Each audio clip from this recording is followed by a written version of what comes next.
Évangile de Jésus-Christ selon saint Marc 1, 40-45. En ce temps-là, un lépreux vint auprès de Jésus. Il le supplia et, tombant à ses genoux, lui dit : « Si tu le veux, tu peux me purifier. » Saisi de compassion, Jésus étendit la main, le toucha et lui dit : « Je le veux, sois purifié. » À l'instant même, la lèpre le quitta et il fut purifié.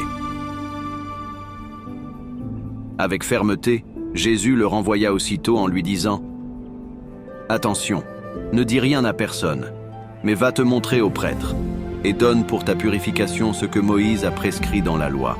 Cela sera pour les gens un témoignage. » Une fois parti, cet homme se mit à proclamer et à répandre la nouvelle, de sorte que Jésus ne pouvait plus entrer ouvertement dans une ville, mais restait à l'écart, dans des endroits déserts. De partout, cependant, on venait à lui. Acclamons la parole de Dieu.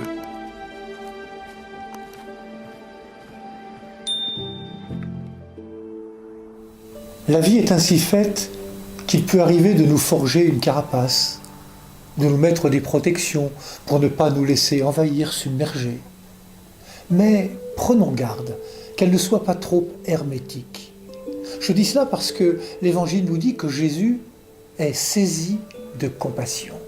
Il se laisse toucher par la supplication d'un lépreux, touché par un homme qui porte sur lui une double peine, celle de la souffrance de son corps, mais aussi celle d'être un pestiféré au banc de la société à cause de sa lèpre.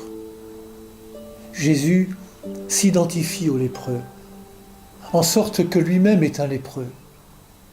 Méprisé, abandonné des hommes, homme de douleur, familier de la souffrance, il était pareil à celui devant qui on se voile la face. Et nous l'avons méprisé, compté pour rien. C'est le chant du prophète Isaïe. Et l'apôtre Paul le dira autrement, dans sa lettre aux Corinthiens.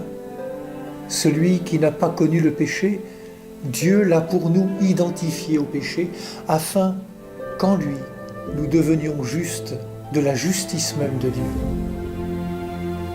C'est pourquoi Jésus veut garder la discrétion. Attention, dit-il au lépreux, ne dis rien à personne. Jésus accomplit l'œuvre de Dieu sans éclat, sans propagande, comme le serviteur de Yahvé qui ne crie pas sur les places. Merci à celles et ceux qui, dans la discrétion, servent au quotidien l'évangile de la vie.